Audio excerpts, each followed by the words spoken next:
y hay un profundo gozo en esta noche por este clima tan especial y porque prácticamente la mayoría de los obreros se han hecho presentes para compartir la reunión de esta noche, y eso implica o quiere decir que todos reconocemos que necesitamos ser instruidos, ser orientados y, ¿por qué no, capacitados para toda esta gran tarea que Dios ha puesto en nuestras manos? Cierto es que esperábamos que el pastor Darío Casani estuviera hoy, pero no se dieron algunas condiciones. Bueno, yo también estaba aguardando escuchar una enseñanza por parte del pastor, porque así era como habíamos programado. Y bueno, pero hoy me avisó el hermano evangelista que iba a ser encargado de traer esta palabra.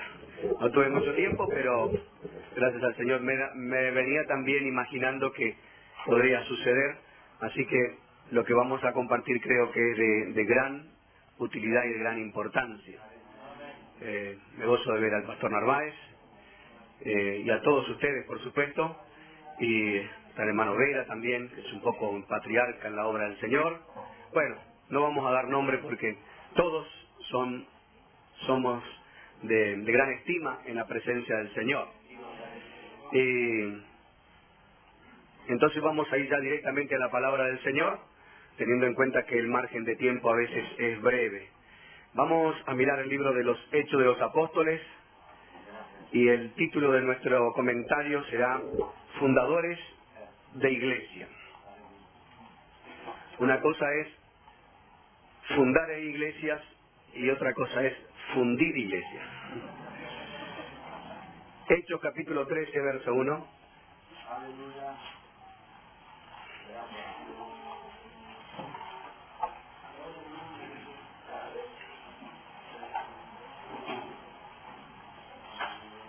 Dice así: había entonces en la iglesia que estaba en Antioquía profetas y maestros: Bernabé, Simón el que se llamaba Níger, Lucio de Cirene, Manaén, el que se había criado junto con Herodes el tetrarca, y Saulo. Ministrándose estos al Señor y ayunando, dijo el Espíritu Santo: apartadme a Bernabé y a Saulo para la obra a que los he llamado. Entonces, habiendo ayunado y orado, les impusieron las manos y los despidieron. Pasamos al capítulo 14, verso 20.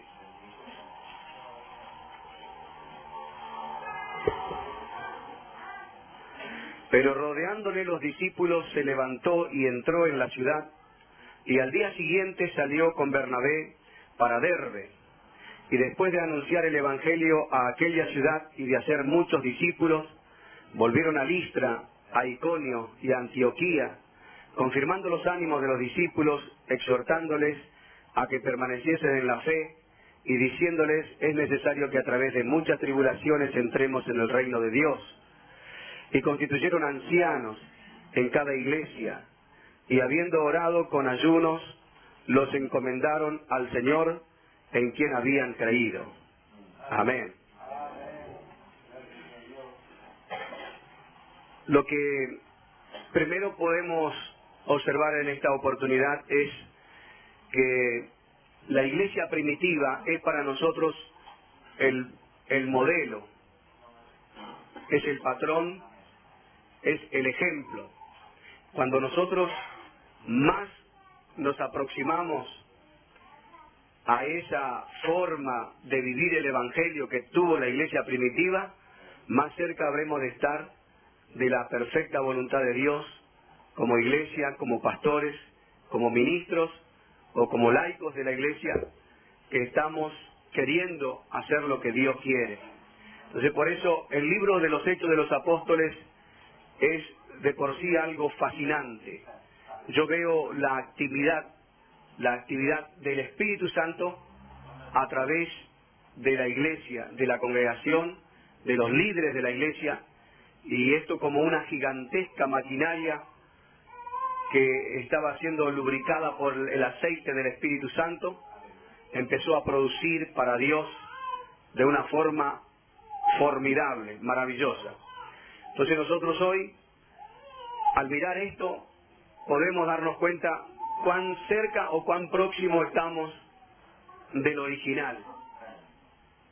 Por eso, a veces algunos dicen que debemos renovarnos, pero la verdadera interpretación bíblica es renovarnos como al principio, es decir, volver al principio, al original, a lo que Cristo creó.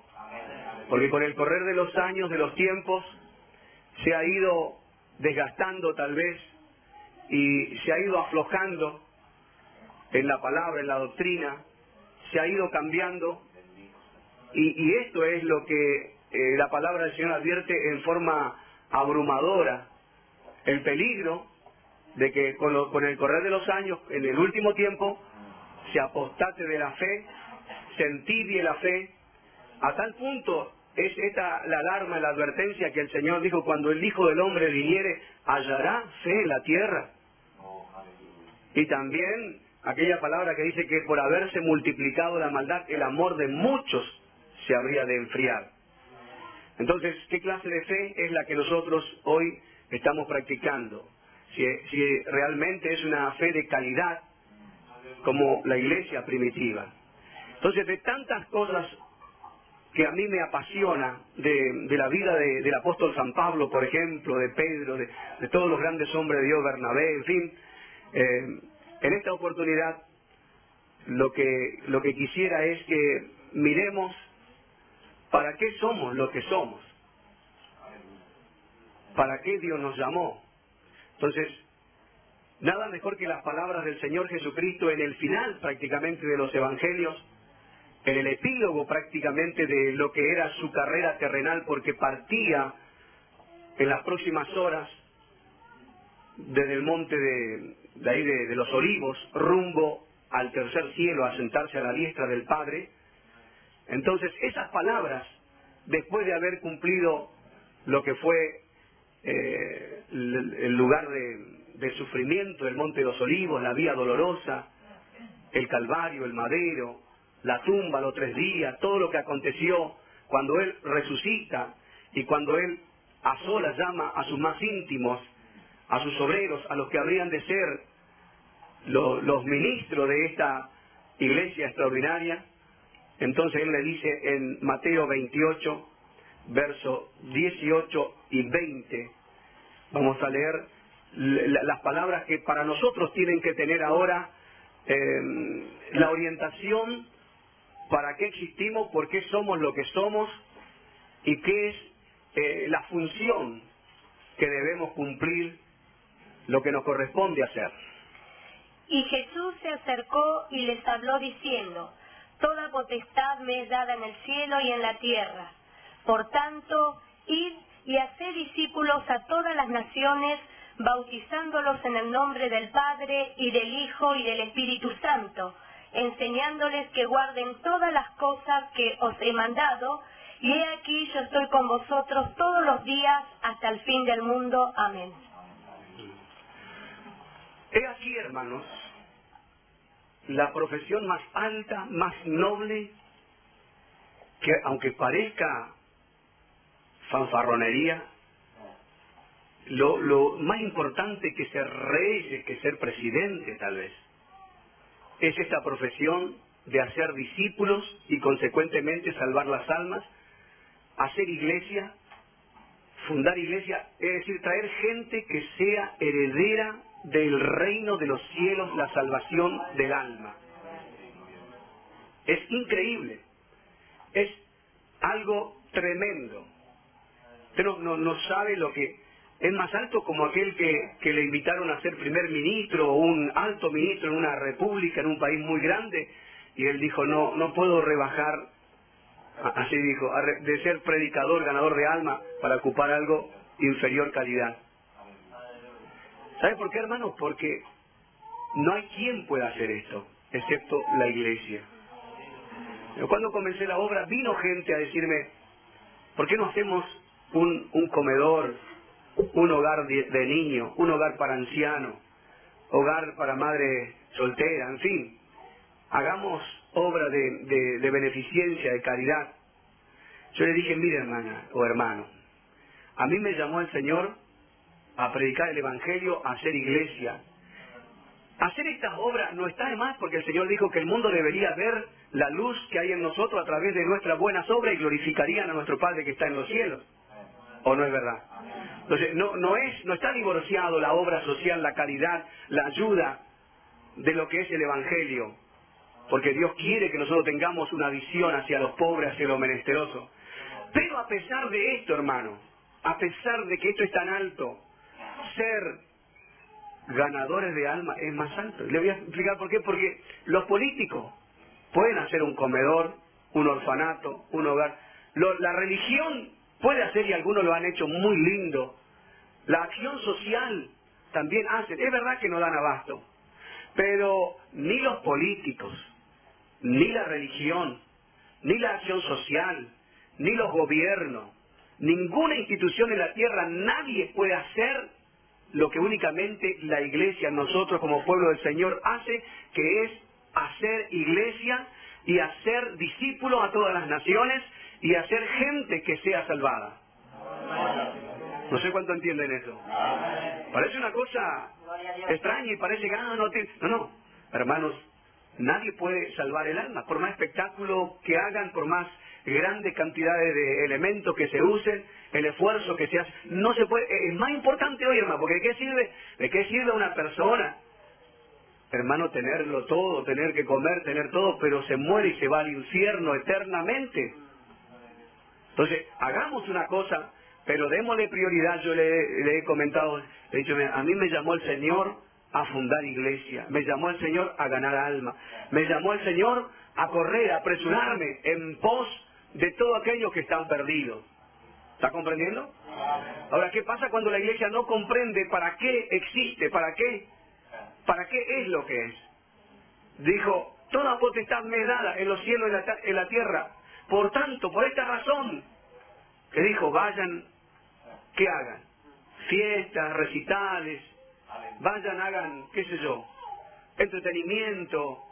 Nos dijo, vayan y hagan discípulos a todas las naciones, bautizándolas en el nombre del Padre, del Hijo, del Espíritu Santo. Y dijo, y enseñándoles también que guarden todas las cosas que yo he mandado. Porque está el que gana el alma, pero no es solamente traer un alma a la iglesia, ahí comienza recién el trabajo del discipulado. Un trabajo que habrá de costar a veces años de orientación, de enseñarle, de llevarlos a que esa persona realmente llegue a tener un conocimiento pleno de Cristo y se pueda ir conformando cada vez más a la imagen de Cristo. Cuando la iglesia no comprende para qué existe, hermano, este es el problema. Entonces, estamos acá, bueno, para venir, ¿a qué vino? Yo vengo a recibir. No, nosotros venimos a dar más que a recibir, a darle la gloria, a rendirle culto, a adorarle, a cantarle, a ofrendarle. Pero, hermanos, Dios es tan bueno que nunca nos manda vacío, Él también nos da, es algo recíproco. Pero nuestro corazón debe estar siempre puesto en que venimos a darle al Señor. ¿Para qué somos iglesia?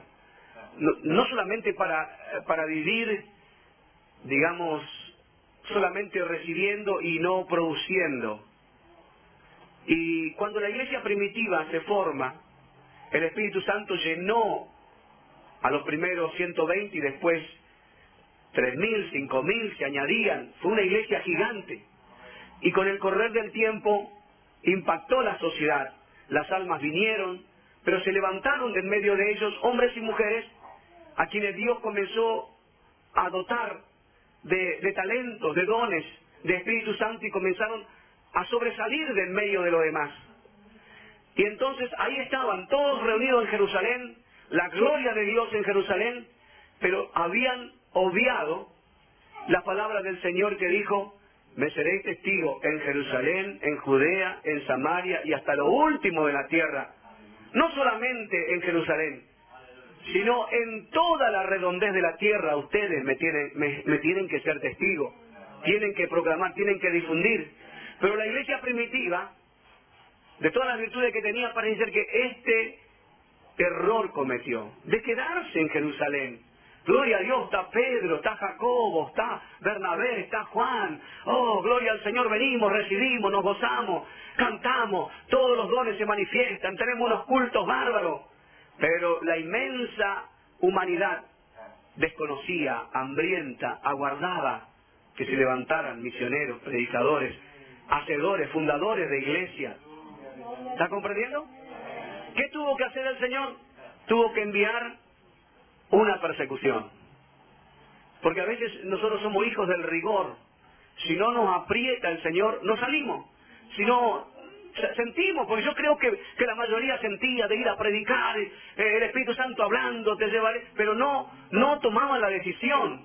Entonces cuando vino la persecución con motivo de Esteban, dice que cada uno empezó a salir. Podemos mirar Hechos 8:4. Cuando empezaron a ser desparramados, esparcidos, uno salía con un colchón, con una cama, otro con la cocina al hombro, no sé, cada uno tenía miedo porque Dios mismo permitió, no digo que Dios lo haya hecho, pero Dios permitió esto para que el Evangelio se difundiera. Pero los que fueron esparcidos iban por todas partes anunciando el Evangelio. ¿Escuchó eso? No predicaban, pero ahora que fueron esparcidos, iban, ¿por dónde? Por todas partes, predicando el Evangelio. Y era, hermano, como cuando las brasas de un brasero empieza a tirar chispa para todos lados, y donde quiera que cae una brasa enciende fuego. Así fue la iglesia primitiva, una iglesia, hermanos, que salió, también que salió en medio de intensa persecución, porque la persecución no hay que mirarla tampoco con ojos tan malos, porque ahí se descubre quiénes realmente aman al Señor, quiénes realmente permanecerán en medio de condiciones tan adversas. Y fue allí, hermanos, cuando la palabra del Señor empezó a correr. Dice que en capítulo 8, verso 4 hemos leído recién, ¿no? Sí. En capítulo 13, del 1 al 4, vemos cómo la iglesia empezó a formarse. ¿Sabe cómo? Cuando alguien, una familia iba a un lugar, abría una puerta y después enviaban a los hombres que conocían la palabra, a los discípulos, a los que tenían experiencia, para encaminarlo, para ponerle una sólida base en la fe. Había entonces en la iglesia que estaba en Antioquía profetas y maestros: Bernabé, Simón el que se llamaba Níger, Lucio de Cirene, Manaén, el que se había criado junto con Herodes el tetrarca, y Saulo. Ministrando estos al Señor y ayunando, dijo el Espíritu Santo: apartadme a Bernabé y a Saulo para la obra a que los he llamado. Entonces, habiendo ayunado y orado, les impusieron las manos y los despidieron. Hay otro pasaje que se me escapó, que es un texto donde dice que cuando escucharon que en Antioquía la gloria del Señor había descendido y la gente se había convertido, enviaron a Juan y creo que a Pedro. En Samaria fue. 8:4 puede ser. No, ya no. 8:14. 8:14, ahí está, acá lo tengo anotado. Enviaron a Pedro y a Juan para que esa iglesia que recién comenzaba tuviera toda la orientación, toda la base fundamental. Cuando los apóstoles que estaban en Jerusalén oyeron que Samaria había recibido la palabra de Dios, enviaron allá a Pedro y a Juan. Más. Los cuales, habiendo venido, oraron por ellos para que recibiesen el Espíritu Santo. Elemental, la promesa del Espíritu Santo era prioridad en la iglesia primitiva. Porque aún no había descendido sobre ninguno de ellos, sino que solamente habían sido bautizados en el nombre de Jesús. Entonces les imponían las manos y recibían el Espíritu Santo. Está mostrándonos cómo se funda la iglesia, cómo la iglesia tenía prioridad: el evangelismo, la obra misionera, el ganar alma, el fundar iglesia por doquier. Este era el propósito de Cristo antes de partir, y esto fue lo que la iglesia empezó a hacer al comprender cuál era su misión en la obra del Señor. Ahora, me llama la atención el Espíritu Santo. En todo era exigencia, nadie podía estar frío sin el poder del Espíritu Santo. A mí me llama la atención que para elegir gente para administrar a las mesas, a las viudas, para hacer un trabajo de los pobres, de la gente, un trabajo que no era pararse en un púlpito y predicar ni orar por los enfermos. Era exigencia que estuvieran llenos del Espíritu Santo. Y claro, yo le digo, por ahí pienso, todos nos esforzamos para dar una mercadería o para dar cosas a la gente, y si la persona que va a distribuir, por más buenas intenciones que tiene, no tiene el Espíritu Santo, le va a dar a la persona que no necesita. Va a pasar por alto porque no tiene la visión, no oró, no se consagró, no sabe qué hacer con eso y ministra mal. Entonces, para todas las áreas de la Iglesia del Señor era primordial, elemental estar lleno del poder del Espíritu Santo. Entonces, la Iglesia empezó a formar obreros para enviarlo. Por eso hemos leído que habían unos hermanos que ya estaban trabajando en la obra del Señor y dice que el Espíritu Santo habló. Porque la iglesia que había en Antioquía, que fue uno de los lugares donde más rápido la palabra del Señor se asentó, creció, produjo fruto, y que con el correr del tiempo habían, como dice, maestros, habían profetas, habían, como dice el 13, 1 al 4 que ya hemos leído, pero podemos leer el 2. El 2. Ministrando estos al Señor y ayunando, dijo el Espíritu Santo, apartadme a Bernabé y a Saulo para la obra a que los he ¿Y el 1 cómo dice? Había entonces en la iglesia que estaba en Antioquía profetas y maestros. Y ahí nombra quiénes eran. Entonces la iglesia sí o sí va a ir generando, va a ir formando, se van a ir levantando, alguien tocará al Señor con un llamado, y de la noche a la mañana decimos, mirá cómo aprendió, cómo este hermanito, que el llamado que tiene, se va anotando. Y dice que el Espíritu Santo no hizo otra cosa que confirmar lo que ya estaba. No dice que a partir de entonces fueron misioneros, sino dice que el Espíritu Santo había llamado, ellos ya estaban haciendo la obra misionera. Porque el Espíritu Santo lo había llamado con anterioridad, solamente faltaba la consagración de la iglesia. El reconocimiento de los obreros. Acá hay unos hermanos en medio de la congregación que Dios los está usando en el evangelismo, allá en los barrios más pobres, o allá en la capital, o donde quiera que sea, y estos hermanos salen y están trabajando y tienen ese llamado. ¿Qué podemos hacer? Reconocerlo y enviarlo a la obra del Señor. Amén. Pues a veces se juntan en la iglesia muchos predicadores, y a veces ya no están esperando un bocadito ahí para que le den el púlpito para hablar, y a veces hay tanto que nos apretujamos por predicar, y hay gente que si no predica se siente mal, y hay gente que bueno va a la iglesia y si hay otro predicando es capaz de volverse en su inmadurez, hermano, dice, no, yo ya no predico hoy, así que me voy, no me interesa ninguna otra cosa. Parezca mentira. Hermanos queridos, todo eso sucede porque no entendemos, pensamos, bueno, yo estoy acá para ser el predicador de una iglesia donde hay mucha gente nada más. Dios me llamó para esto, pero no conoce lo que es andar en el barro, en el polvo, transpirar, en lugares peligrosos donde hay ladrones, volver a pie, porque no tienen las otras condiciones, no conocen lo que es escuchar a la gente, los problemas que tiene, ministrarle, ayudarle, colaborar con ellos. Entonces, hermanos, Pablo y Bernabé dice que ya habían sido llamados y ya estaban en el terreno. No eligió gente inexperta, eligió gente que ya conocían muy bien el trabajo en la obra del Señor. Entonces, hermanos, ¿para qué somos todo lo que somos? Dijo, real sacerdocio, nación santa, pueblo escogido. ¿Qué más dice? Linaje escogido, pueblo adquirido por Dios. ¿Para qué somos todo eso? Amén. No dice para ir a hacer entretenimiento de aire libre, de picnic. No dice para que en un programa de radio dialoguemos. No dice para, qué sé yo, para hacer recitales, no sé. La Biblia dice para que anunciemos las virtudes de aquel que nos llamó de su gloria a su luz admirable. Contar de Cristo, hablar de Cristo. Dice que Felipe, descendiendo a Samaria, predicaba a Cristo. Entonces, nosotros tenemos que entender eso, que si se van formando obreros, la visión no debe estar el púlpito de ahí, el micrófono. Debe estar nuestra visión dando la vuelta y mirando los campos. Que el Señor dijo, levantad los ojos y mirad los campos, están blancos para la siega. Porque la mies es mucha y los obreros son pocos. Obreros de esta naturaleza, que tengan esa visión de mirar la necesidad que hay alrededor nuestro.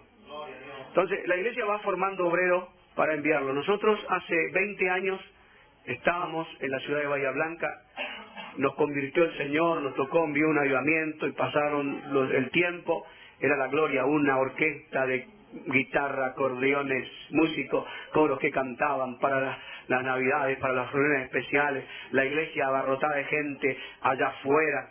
Pero llegó un momento en que también estábamos ahí queriendo el púlpito y para esto tanto conocimiento y todo lo que recibimos y estábamos ahí, hasta hermanos, que Dios habló a nuestros corazones y nosotros, aunque no lo comprendíamos, en ese momento no lo comprendíamos, el Señor nos llevó. Kilómetros, 700 kilómetros, a un barrio, a un lugar, y ahí, hermano, decir que uno quería ser pastor delante de Dios, yo no puedo mentir, hermano, yo no me voy a condenar por... No, jamás ni se pasaste por las tapas de decir, hermano, que alguna vez íbamos a ser un ministro. Éramos diáconos y apenas ahí medio que cantábamos un poco, pero Dios tuvo esa misericordia, hermanos, que sin que nosotros lo propongamos, el Señor nos llevó a fundar la iglesia, esta iglesia que hoy, para la gloria del Señor, a veces nos asusta el crecimiento que tiene. Pero decimos, si el Señor pone algo tan grande en nuestras manos, por algo será que Dios nos va a dar la gracia y la suficiencia de Él, no de nosotros mismos, para que podamos ir tomando la rienda y llevando de la mejor manera posible con la ayuda del Espíritu Santo. Y por eso yo a veces, cuando veo a alguien que quiere llamado a servir al Señor, pienso en nosotros también, que no teníamos ni sabíamos predicar bien, que no teníamos grande experiencia, que si bien Dios nos daba cierta gracia, pero teníamos, hermanos, muchísimos errores, pero teníamos humildad, creo, delante del Señor, y decir, Señor, acá estamos para hacer tu voluntad. Y nos fue enseñando el Señor, nos envió maestros de hombre con experiencia y hemos mamado, podemos decir, de esa doctrina, de esa enseñanza, de gente santa, y nos hizo crecer. Y hoy, hermano, podemos dar gracias al Señor que Él fue preparando las condiciones. Porque digo esto, hermano, porque hay quienes, en vez del deseo de trabajar, de ganar alma, su deseo es ser pastores o ser ministros, y no está el deseo de servir al Señor, sino una especie de falta de sumisión, de sujeción, una especie de decir, bueno, yo no tengo por qué estar debajo de ningún ministerio, de ningún pastorado. ¿Entiende, hermano? Y yo sé que Dios es el que mira los corazones, y Dios sabe si lo que estamos haciendo, lo estamos haciendo porque realmente amamos las almas, la obra del Señor, y lo hacemos para su gloria, o hay otros intereses. Y eso no podemos juzgar nosotros, lo juzga Dios. Porque por ahí andan muchos, hermanos, que van en una alocada carrera detrás de esto, y no puede. Tiene que haber otra cosa. Si a mí me hubieran dicho, ¿vas a ser pastor? Yo me hubiera... hermano, no, le iba a decir, no puede ser, es una locura. Para mí era una cosa demasiado alta. Y el Señor preparó. Después quizás le siga contando un poquitito más de aquellos comienzos de la obra del Señor, porque en algún sentido hoy veo cómo se asemeja a lo que era la iglesia primitiva. La iglesia va formando obreros. ¿Para qué? Para estar predicando en la iglesia donde está todo. No, lo va formando para enviarlo. Por eso a Bernabé y a Pablo lo mandaron a la obra del Señor. ¿Cuánto entienden? Chicas, prepárense que vamos a mandar a alguno por ahí, a algún lado. Los obreros deben tener una escuela en la iglesia, deben tener una enseñanza y deben saber enseñar. Por eso dice, esto encarga a hombres fieles que sean idóneos, competentes para enseñar también a otros. ¿No dice así el apóstol Pablo? Le decía a Timoteo, encarga a hombres fieles, tienen que tener esa cualidad, que sean fieles. Hermanos que han sido fieles con nosotros, fieles cuando había algún problema, fieles cuando otros se quedaban, fieles, en fin, en todas las áreas, hombres fieles, y mujeres por supuesto, fieles, que sean idóneos, que sean competentes para enseñar a otros la palabra del Señor. Entonces, a lo mejor en nuestra iglesia no hay un seminario teológico, pero cada reunión, una reunión como esta, por ejemplo, las reuniones que se hacen en todos nuestros anexos de enseñanza, de estudios bíblicos, esa es la escuela que vamos teniendo. Tenemos que tener banco. Yo creo que no puede ser menos de 3 años para que se consagre a alguien como diácono o alguien en escuela dominical. Tienen que tener un poquito de experiencia en que el pastor le diga, hermano, vaya y hágame esto, tráigame aquello, límpieme este piso, acá hay un charco, allá. En fin, tiene que tener haber aprobado esa materia de sumisión y de obediencia. De lo contrario, hermano, la gente va a fallar después en el campo de labor, porque no pasó a ese proceso de morir a uno mismo, a los antiguos impulsos, no sabe lo que es el servicio. Porque a todos nos encanta y el premio dará el Señor a aquellos que en el anonimato, en el silencio, están trabajando, haciendo algo por la obra del Señor. Y creo, hermanos, que no solamente aquel que predica allá, sino hay todo un trabajo que en cada puesto se necesita a alguien. Alguien el que nunca pisará una plataforma, pero es el que corre los bancos, el que trabaja, el que pinta. Otro que lleva y trae, que presta su vehículo. Otro es el que provee otra cosa. Y es todo, hermano, un trabajo en conjunto. Cada parte va haciendo su labor.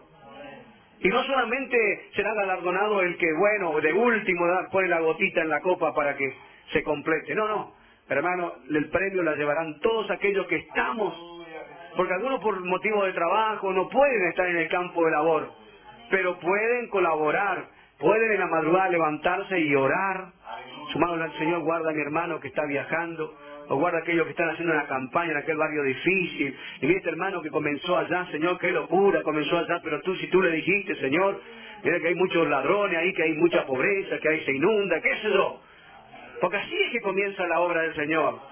Estamos hablando de lo que nos pasa a nosotros, no de aquellos grandes ministerios que tienen otro estilo de vida. Yo a veces leo libros y digo, esto no sé, no lo puedo asociar con lo nuestro. No, un misionero y pide tanto dinero y todos cheques y la mejor ropa y vehículo y ya el templo está hecho. Bueno, esa forma de misionar es fácil, pero hermanos, hay una forma de misionar que es la que Dios nos ha dado a nosotros, y por eso es que pocos libros hablan de esta clase de misión.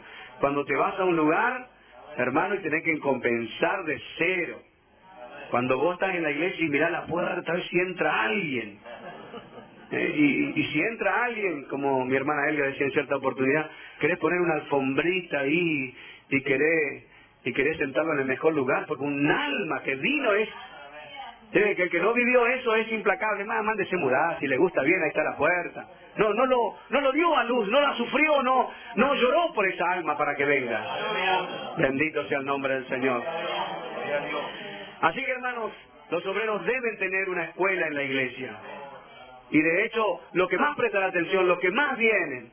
Hay muchos en mi iglesia misma que quieren ser obreros, quieren ser predicadores, pero hoy no están acá. Como yo ya lo sé todo, yo necesito. ¿Y cómo podemos, hermano, saber que saben, que han conocido? Hay gente que faltan a los cultos donde se ha explicado cosas que eran de trascendental importancia y después dicen, nunca había escuchado de esto. Nunca se habló. Dice, sí que se habló, nada más que él no estuvo presente, no le dio la importancia a la enseñanza, a la instrucción de la palabra del Señor. ¿Cómo comienza una obra? Con respeto, digo, porque voy a poner como ejemplo algo que no es común a todo, ¿no?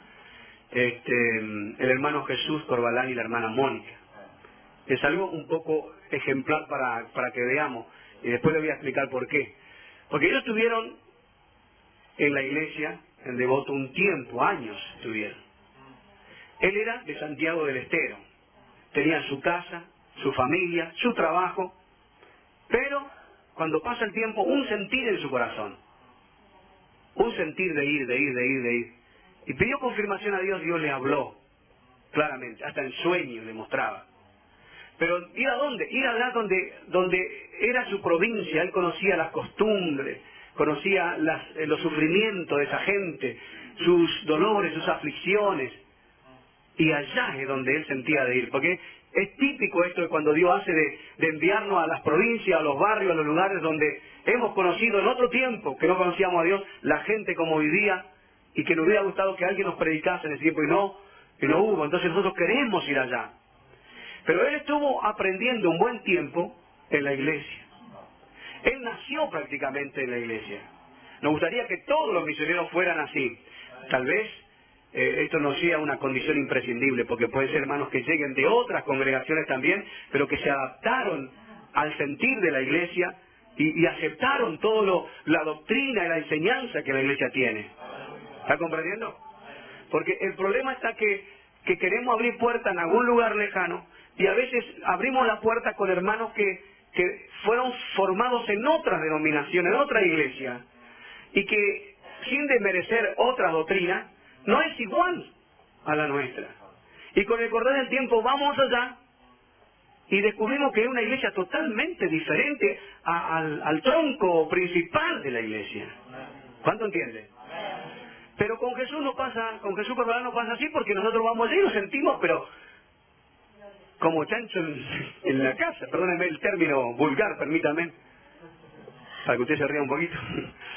Hermanos, nos sentimos a gusto, lloramos juntos, nos gozamos, porque vamos a un lugar donde, hermano acá que saben, que hace con la cabeza así como diciendo, sí, es verdad, yo viví esa experiencia. Fuimos a un lugar donde los cultos, donde el sentir, donde no hay que explicar nada más, porque ya se sabe. ¿Cuánto comprende? Cuando él sintió de ir, hermano, la esposa no quería saber nada. La hermana Mónica, yo irme allá ahora con estas comodidades, todo servido, micro, vehículo, todo. Entonces Jesús dijo, yo no voy a discutir con vos, yo voy a orar, si es de Dios, que Dios te haga sentir. Y algunos se ríen porque saben cómo le hizo sentir el Señor. Terrible lo que le pasó, una enfermedad mortal. Pero dijo, Señor, si tú me estás llamando para allá, yo me voy. Y los últimos días de mi vida, Señor, me sane o no me sane, yo voy a servirte allá en la obra del Señor. Aleluya, gloria a Dios. Y ahí cuando hemos ido allá, la más contenta de todo es ella. Sale llorando a abrazarnos y nos atiende, que es una gloria para... Pero digo esto que es algo ejemplar porque ahí ellos fueron y la iglesia, en este caso la filial de Devoto, le está atendiendo. Generalmente se atiende los primeros años, hasta que la iglesia aprenda a sostenerse sola. Los hermanos van, o les llevan mercadería, o colaboran, de una o de otra forma. Así debe ser. Pero cuando el hermano fue sin condiciones, no dijo, bueno, yo voy, usted me mandan esto, aquello, no. Él dijo, yo me voy. Me mande o no me mande, Dios me dice que vaya. O sea, después la iglesia, bueno, correctamente fue enviándole. Hay otras misiones más. Pero siempre esperamos nosotros, nos gustaría que la persona que está al frente de una misión sea alguien con una escuela del original. Nosotros al principio, yo era uno de aquellos que criticaba, tuve que pedir perdón a Dios. Pero están ahí quedados, hay que salir, hay que evangelizar, que el sur, no hay problema.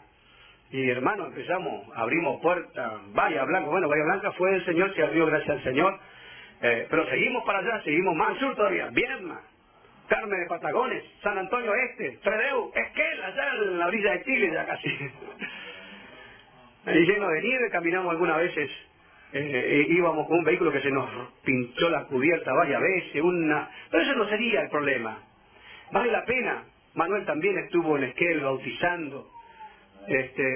Pero yo después me di cuenta, digo, estamos abriendo puertas con gente que no la discipulamos nosotros.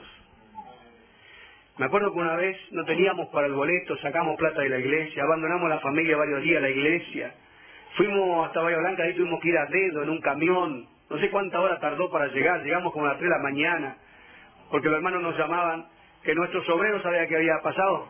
Se habían peleado. Pero físicamente, ¿no? Y fuimos a otra iglesia y una cosa, hermanos, entonces nos dimos cuenta, tanto esfuerzo, tanto trabajo, y no veíamos un fruto, porque quisiéramos que alguien que ya supiera bien cómo es la cosa, pudiera estar al frente de la obra. Porque agarramos gente de otra congregación que, si bien no las quitamos de la que ya estaban solos, pero ellos querían estar con nosotros, pero si bien tenían buena voluntad todos, no tenían conocimiento, no tenían escuela, no tenían... Entonces, hermanos, hemos aprendido esa obra, tuvimos que cerrarla. No permaneció Esquel, no permaneció Trelew, no permaneció San Antonio, ni Carmen de Patagones. Sí quedó Viedma. No estamos arrepentidos porque nos sirvió de escuela y seguramente algún fruto un día veremos en el cielo, porque almas y gente, Manuel bautizó alrededor de 10 personas antes de partir a la presencia del Señor. Eso está en la presencia del Señor. Pero, hermanos, qué importante que es también lo que vienen llegando a nuestra congregación. Por eso hay hermanos aquí que son nuevos en el ministerio, pero lo hemos recibido por su humildad, porque dijeron, no venimos ni queremos ser pastores, ni queremos cortarnos solos, venimos acá a recibir la enseñanza, y están esta noche mostrando de que realmente están dispuestos a aprender y a escuchar todo. Ya más o menos conocían, pero es bueno que sigan aprendiendo para adaptarse más todavía. No tenemos pastora, pero sí podemos tener evangelista como la hermana Elga, y podemos tener misionera, y en algunos casos hay una encargada de obra que hablé con la hermana y dice, yo no tengo ni interés de pastora, lo que pasa es que Dios me usa sirviendo, y yo vi que la hermana está abocada y que la gente viene y que le enseña la palabra. Entonces, hermano, no he visto problema en que las hermanas trabajen fundando obra siempre que estén sumisas a los siervos del Señor, que prediquen, que hay mujeres, hermanos, que tienen más coraje que nosotros y más valentía y más empuje y más unción que nosotros para la obra del Señor. De hecho, cada obrero, cada misionero va con su esposa. Pues si la esposa no le acompaña, hermano, es el enemigo, el adversario junto. Porque él quiere hacer algo ya siempre, no, porque esto es una niñita de mamá, que no sé, me dijeron esto, me dijeron aquello. Y no permanece. Pero eso tiene que estar los dos juntos, porque cuando Dios llama al hombre, llama también a la mujer. A lo mejor la llama como a Mónica, pero la llama. Gloria al Señor. Y los dos se fueron para allá, están sirviendo al Señor. Entonces, hermanos, esto que comenzó en la iglesia primitiva tenía que ver con una profunda, en su alma, un profundo deseo de evangelizar, de conquistar, de ganar. Hay actividad. Usted lea el libro de los Hechos y Pergue, Antioquía de Pisidia, y todo Éfeso, toda esa ciudad, hermano, era un trabajo constante, era una agilidad, era la gente abocada. Y yo creo que cuando la iglesia tiene esa visión, no tiene tiempo para los demás problemas. Que dijo, que no me dijo, que me ofendió, que me... No, estamos para una visión demasiado alta para enredarnos en niñería, en cosas que no tienen sentido. Amén, hermanos. Eso, se funda entonces las iglesias como Pablo. ¿Cómo empezaba la obra? Generalmente Pablo empezaba en las sinagogas. Iba a una ciudad y había una sinagoga, y como él era de esa religión antiguamente, aprovechaba, les hablaba con conocimiento de causa, y les explicaba cara a cara y discutía con ellos en muchas oportunidades. El apóstol comienza, hoy no podemos decir que vamos a aplicar la sinagoga, pero Dios nos da otros terrenos, otras áreas. Por ejemplo, la campaña evangelística ha sido una de los métodos que Dios ha usado. Y algunos están en contra de las campañas. Es cierto que a veces no se ven mucho fruto, porque hoy también, a diferencia del tiempo de Pablo, los frutos a lo mejor van a parar a otras congregaciones, pero hemos visto conversiones y algunos han quedado. Iglesias han comenzado así, con campañas. De hecho, cuando vinimos de Bahía Blanca, estaba en pleno apogeo una de las primeras campañas de Anacondia, que era una multitud, y la gente venía. Tal vez no quedaron muchos, porque después haciendo un balance vio que muchos de la campaña no, pero esa gente que vino al principio y estuvo, sirvió para hacer el trampolín para que otra gente que después se convirtieron sí permanecieran. ¿Cuándo están comprendiendo? Así comenzamos allá en el 30, hermano, una obra en lo que era antes una carnicería. De hecho, quedaban siempre los azulejos ahí alrededor. Y ahí comenzamos. Pusimos unos tablones, unos ladrillos. La hermana se ríe ya, la hermana que sabe muy bien la historia. Así comenzamos la obra, hermano. Unos fríos en invierno, pero Dios con nosotros. Tan lindo esa historia, tan romántica, tan hermosa, porque hemos vivido cosas maravillosas. Entonces las campañas evangelísticas sirven. Devoto comenzamos en un club, encontramos un club, ahí comenzamos a predicar la palabra del Señor. Algunos quedaron, pero muchos ya no están pero sirvió esa desde la base para que después otros sí permanecieran en la obra del Señor. Y a veces me cruzo con gente que dice, yo me acuerdo de aquel tiempo, ahora estoy en otra iglesia, hermanos, pero allí fue que Dios me tocó, ahí me salvó. Así que damos la gloria al Señor, porque nosotros hoy tenemos, a diferencia de Pablo también, que nuestra obra, nuestro trabajo como pastores ha servido no solamente para la iglesia Cristo, el Rey de nuestra misión. Hemos tenido un ministerio, digamos, general de la iglesia del Señor. No hemos menospreciado ninguna iglesia, ni grande ni pequeña, por más pobre que sea, hemos ido a ministrar. Solo la eternidad va a revelar. Hoy no podemos contar ni no podemos jactar porque no sería sabio. Pero Dios sabe las cosas que Dios ha hecho en otras congregaciones, de la bendición que hemos sido. Y no solamente nosotros, sino muchos hermanos de la iglesia. Como no hemos mirado ningún cartel denominacional que nos permitió ministrar a muchísimas iglesias sirviendo al Señor. Y mucha gente que dijo, me quiero cambiar de iglesia porque me queda más cerca. ¿Cómo no? Si es una iglesia buena, le hemos dado el traslado, le hemos invitado a irse, que sean fieles al Señor. Porque entendemos, hermanos, que la iglesia no es solamente, es universal. Y que tendrán diferentes costumbres, diferentes formas, pero es una sola iglesia. ¿Cuántos comprenden eso? Muy bien, hermanos. Algunas campañas como en Derbe, por ejemplo. Ahí podemos leer 14, versos 8 al 14. La predicación, la sanidad, eso, si bien no dice campaña evangelística porque es un término muy moderno, pero toda la actividad, lo que pasó ahí, suena bien claro de que eran campañas evangelísticas las que hacían.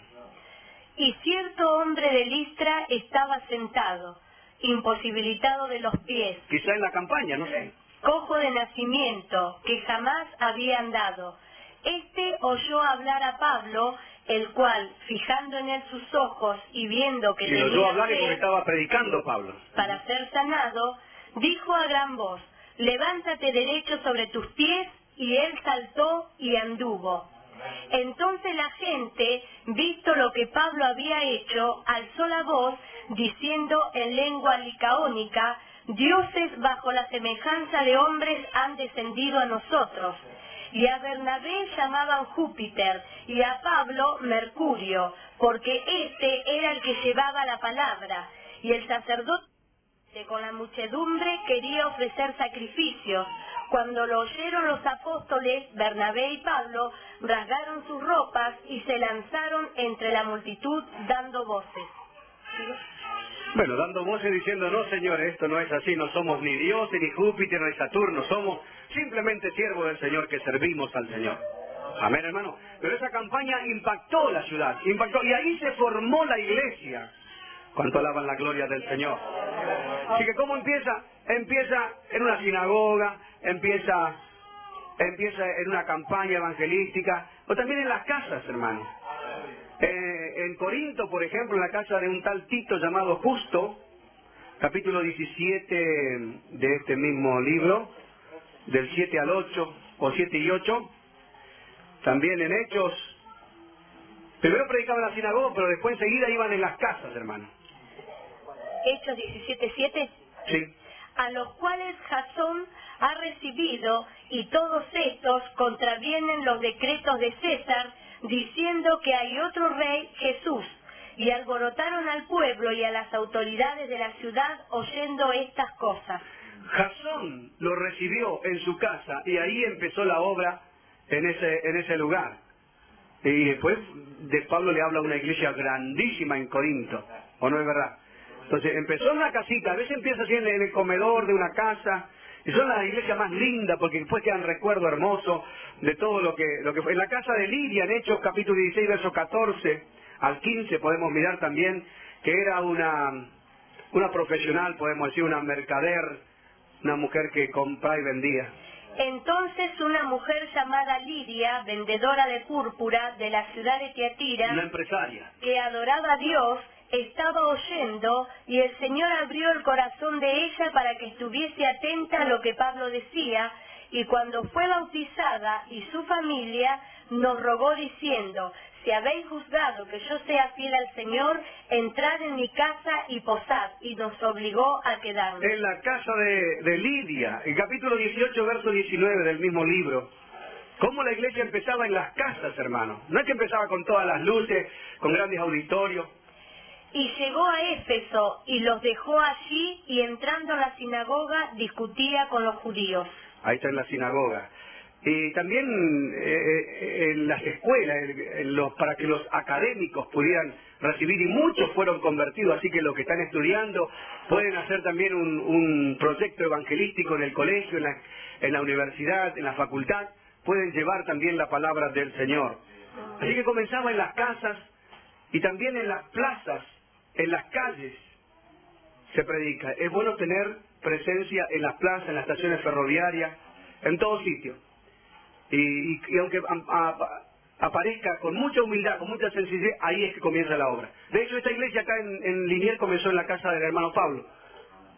Una vez me llamaron y dice, estamos reunidos aquí como 15 hermanos, eran más o menos, alrededor de 15 hermanos.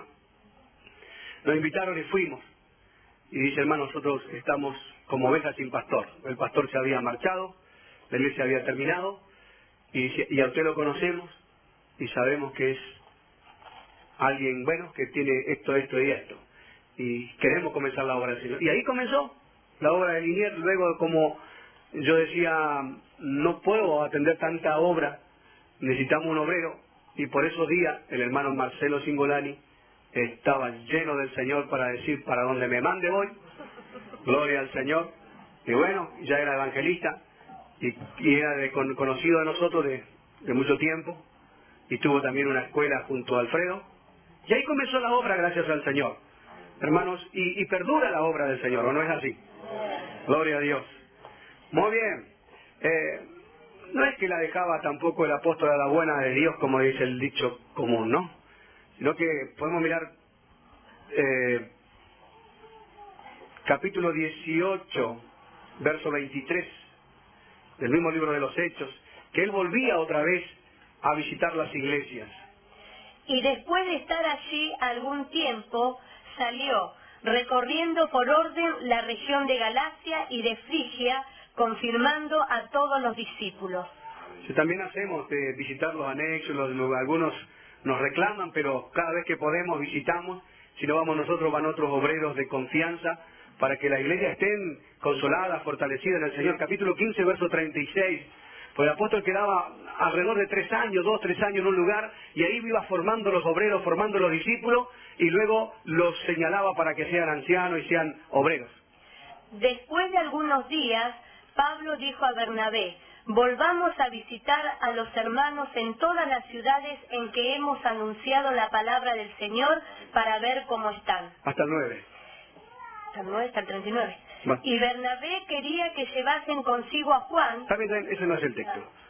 Porque hay una parte que dice que ahí levantaban ancianos en cada lugar donde iban, y eran ellos, hermanos, de esta forma formaban las iglesias.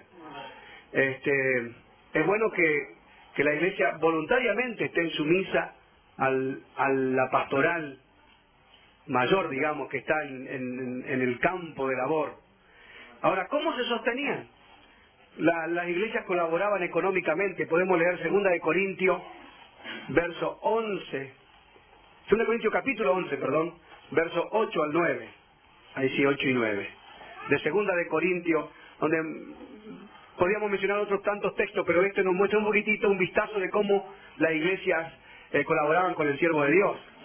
He despojado a otras iglesias, recibiendo salario para serviros a vosotros. O sea, que había otra iglesia que le daba un salario a Pablo.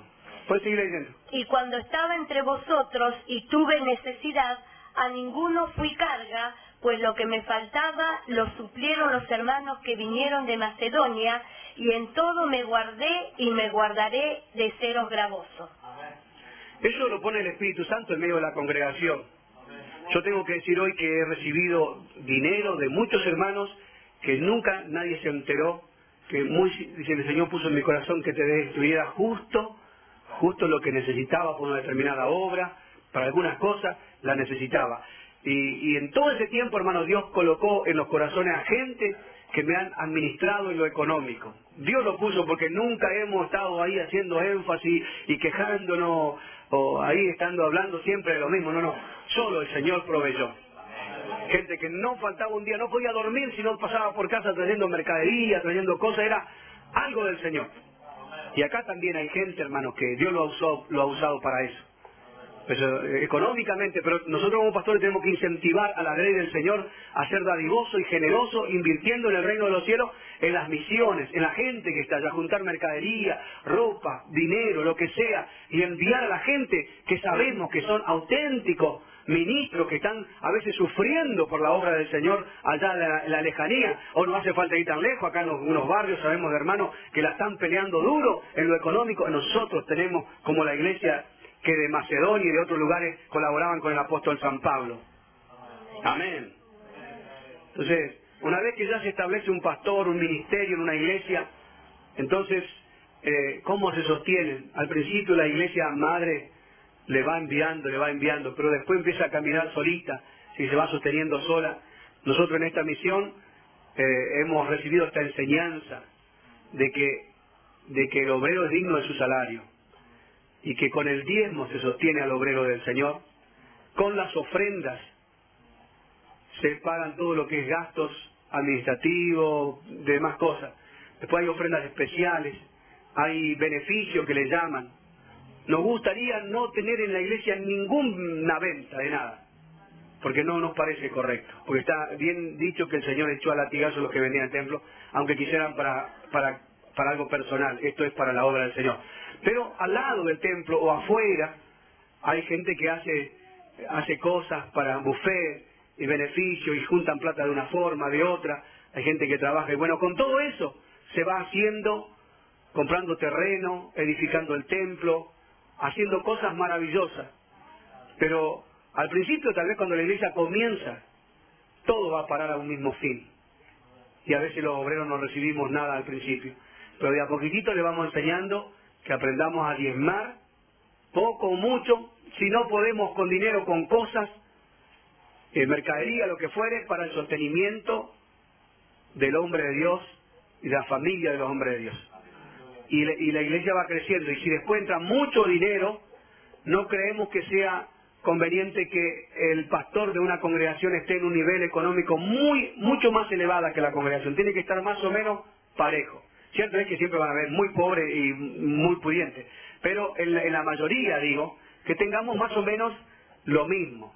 La Biblia advierte, dice, cuando elijan rey, que no se llene de caballos y de terreno y de casa. Hoy caballos diríamos coche y vehículos, pero que tengan su vehículo lógico, como la mayoría de la congregación, que vaya creciendo. En la iglesia nuestra creo que hemos ido creciendo parejo.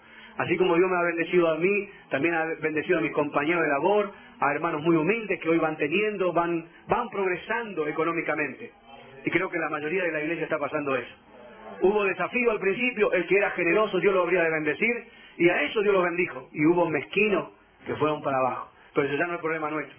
Pero más o menos tenemos que ir teniendo un equilibrio en lo que recibimos, en lo que ganamos, más o menos, como que no haya una gran distancia abismal entre lo que cobran los líderes. Después, cuando el dinero es mucho, estamos sacando una parte para otro obrero. Porque si hay 100 ovejas, hasta 100 parece ser que es el modelo del Señor. Dijo, eran 100 ovejas y había un pastor.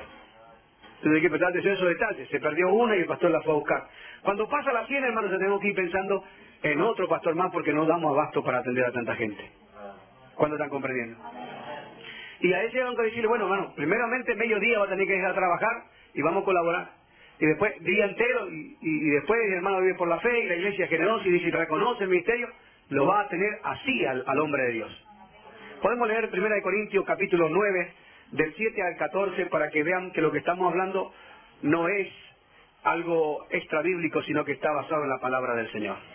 ¿Quién fue jamás soldado a sus propias expensas? ¿Quién planta viña y no come de su fruto? ¿O quién apacienta el rebaño y no toma de la leche del rebaño? ¿Digo esto solo como hombre? ¿No dice esto también la ley? Porque en la ley de Moisés está escrito, no pondrás bozal al buey que trilla. ¿Tiene Dios cuidado de los bueyes? ¿O lo dice enteramente por nosotros? pues por nosotros escribió, Ujú. porque con esperanza debe arar el que ara, y el que trilla con esperanza de recibir del fruto. Si nosotros sembramos entre vosotros lo espiritual, ¿es gran cosa si cegáremos de vosotros lo material? Si otros participan de este derecho sobre vosotros, ¿cuánto más nosotros? Pero no hemos usado de este derecho, sino que lo soportamos todo, por no poner ningún obstáculo al Evangelio de Cristo. ¿No sabéis que los que trabajan en las cosas sagradas comen del templo y que los que sirven al altar del altar participan?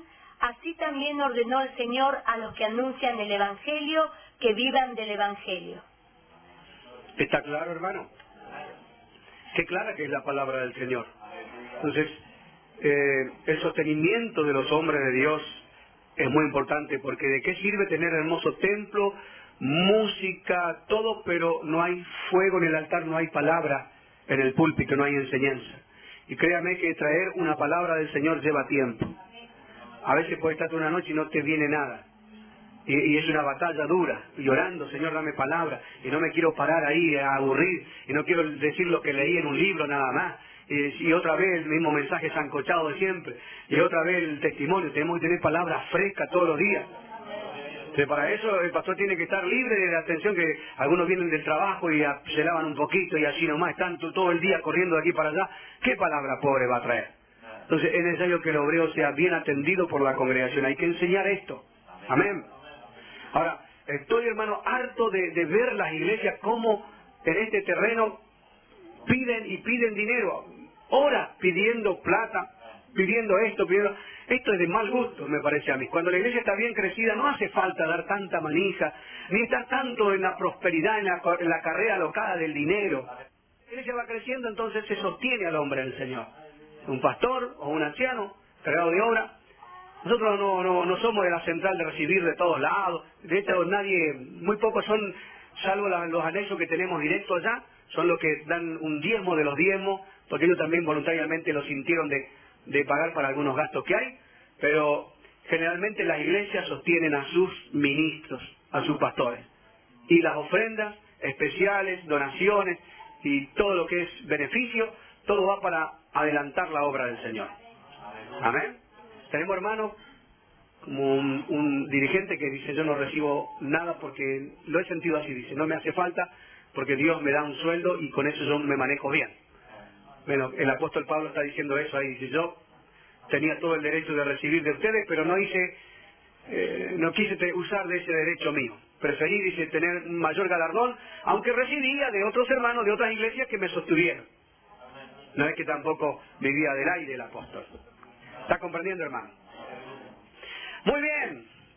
Volví entonces a visitar las congregaciones, las iglesias colaboraban económicamente, el sostenimiento del obrero creo que va quedando claro para la gloria del Señor.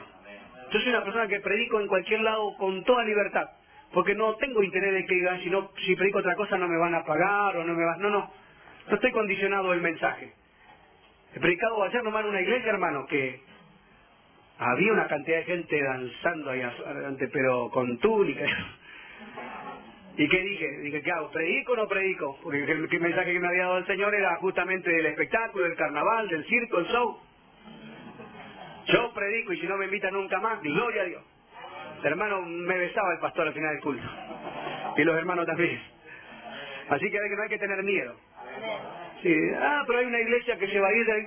¿Cuál es el beneficio que tengo con que una iglesia esté conmigo si no está de acuerdo con la doctrina?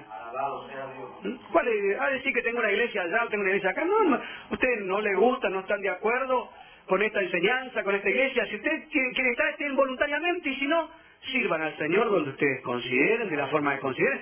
¿Cuál es otro beneficio? Entonces, la vez que yo voy a cualquier filial, a cualquier anexo, predico como predico en mi iglesia. Predico en la radio también. Si me echan la radio, yo hablo otra radio. Ya me echaron como 3 o 4 radios. Y algunos hermanos saben que no miento, es verdad. Me han dicho, hermano, de acá le levantamos el programa. Porque lo que está predicando gloria al Señor, con gozo sufrimos todo eso. Por eso, hermano, el dinero, el sostenimiento, es un sostenimiento que viene de parte del Señor y no tenemos que andar manipulando a la gente, metiéndole la mano en los bolsillos. Es cierto que a veces hay que motivar a la gente. Hay que motivar, porque yo me he dado cuenta que a veces está la plata, como el Señor lo ha dicho, está la plata en la iglesia y no la dan por pereza o por desgano o por falta de motivación. Entonces hay que motivarlas un poco. Y cuando se les motiva a veces dan con más generosidad. Pero no podemos, hermano, martes habla de plata, jueves habla de plata, sábado, y las otras verdades, ¿dónde están? Tenemos que llevar parejo las cosas para la gloria del Señor. Muy bien, volvemos a leer el pasaje con el cual prácticamente iniciamos, que es Mateo 28, 18, 20. Evangelio según San Mateo, capítulo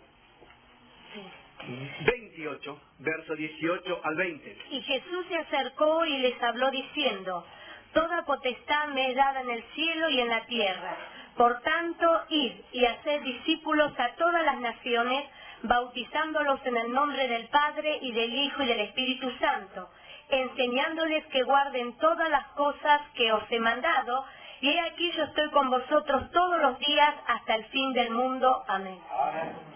La primera etapa la hemos visto: fundar iglesia, ir por todas partes, evangelizar, hacer campaña, aire libre, en las casas. Hoy tenemos otros medios, ¿sí? Podemos meternos en la radio, en la televisión. Es una forma de evangelizar.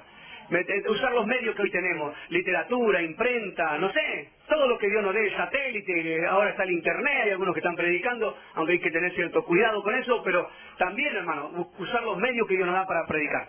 Pero ahí comienza, después de eso, esta segunda parte del texto de Jesús que dice: enseñándoles que guarden todas las cosas que yo os he enseñado. Hay un conjunto de verdades que hay que guardarlas, como el apóstol San Pablo en la despedida de los ancianos de Éfeso.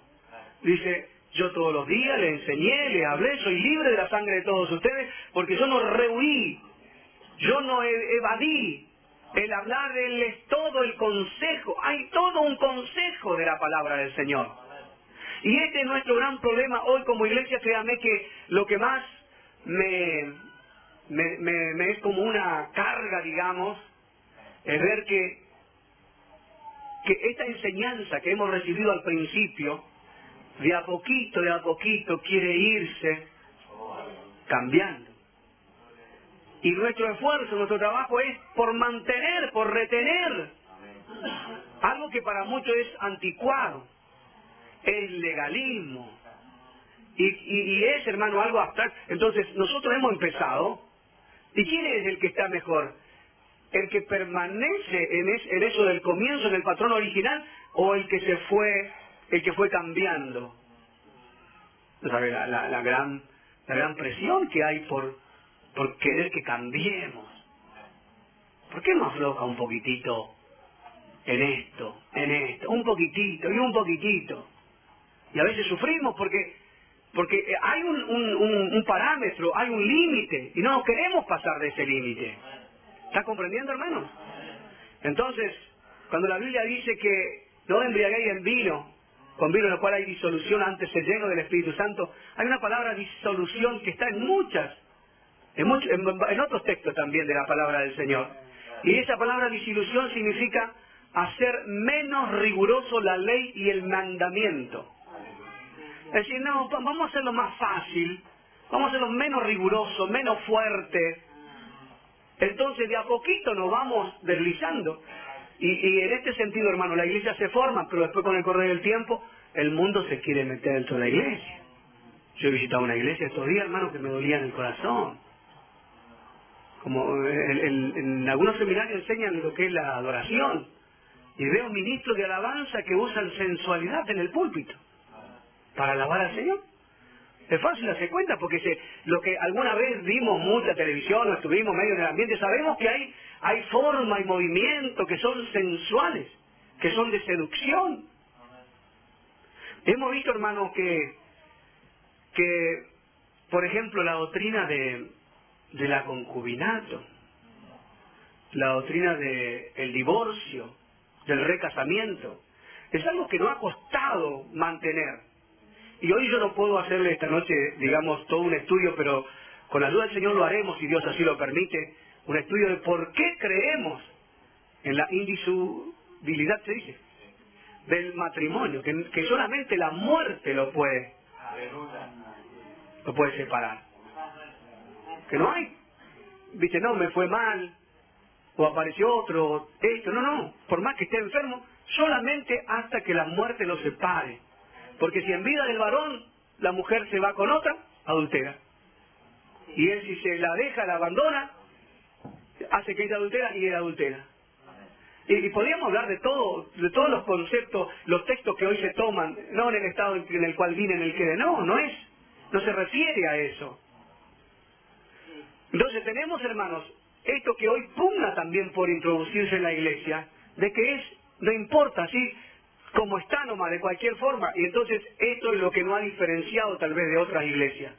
Pero un estudio profundo, hermano, nos lleva a entender que no estamos en lo erróneo, en lo equivocado. Si no forzamos la escritura, si no la queremos meter así medio de prepo, hermano, nos daremos cuenta que el Señor dice que el matrimonio es hasta el fin.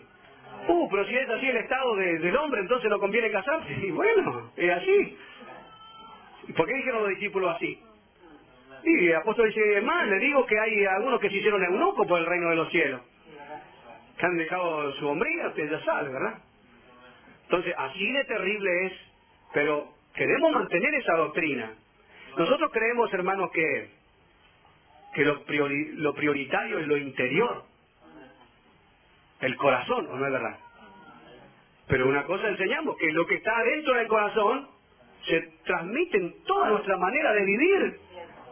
Dios mira el corazón y andan, hermano, como el payaso corneta, algunas hermanas, como el chuchuá ese que hay por ahí, lleno de pintura.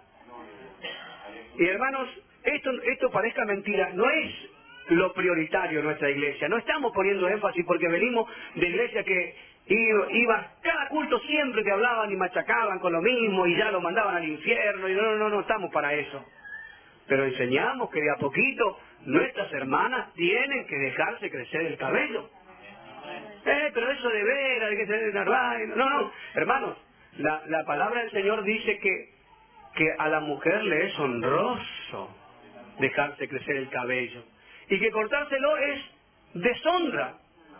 Y yo pregunto, ¿van a ir al cielo o se va a llenar el cielo de deshonrados ya? ¿Deshonrosos?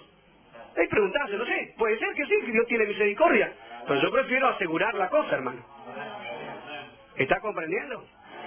Dicen eso el seminario, hermano, ha traído tanta, en este sentido ha traído mucha, porque la esposa de la mayoría de ellos no guardan la palabra. Entonces, han estado forzando. No, lo que pasa es que las prostitutas en el tiempo de Pablo se cortaban el pelo, se dejaban el cabello, no me acuerdo, creo que se dejan entonces para hacer esto, Pablo el velo y todo eso. Eso es pura mentira. El apóstol no está diciendo ni de prostituta. ¿Sabe lo que está diciendo? Que la mujer debe tener señal de autoridad sobre su cabeza por causa de los ángeles, y que ora y profetiza con la cabeza descubierta afrenta a su cabeza. Y al hombre le es una honra cortarse el cabello. Bueno, entonces no estamos nosotros hablando de una cosa de la ley de Moisés, estamos hablando de algo de este tiempo, de la iglesia ya nuevo testamentaria, digamos. Y cuando hablamos de los adornos, la Biblia dice del atavío de las mujeres, o lo hemos leído, no solamente la parte, cómo debe ser, cómo se ataviaban aquellas santas mujeres.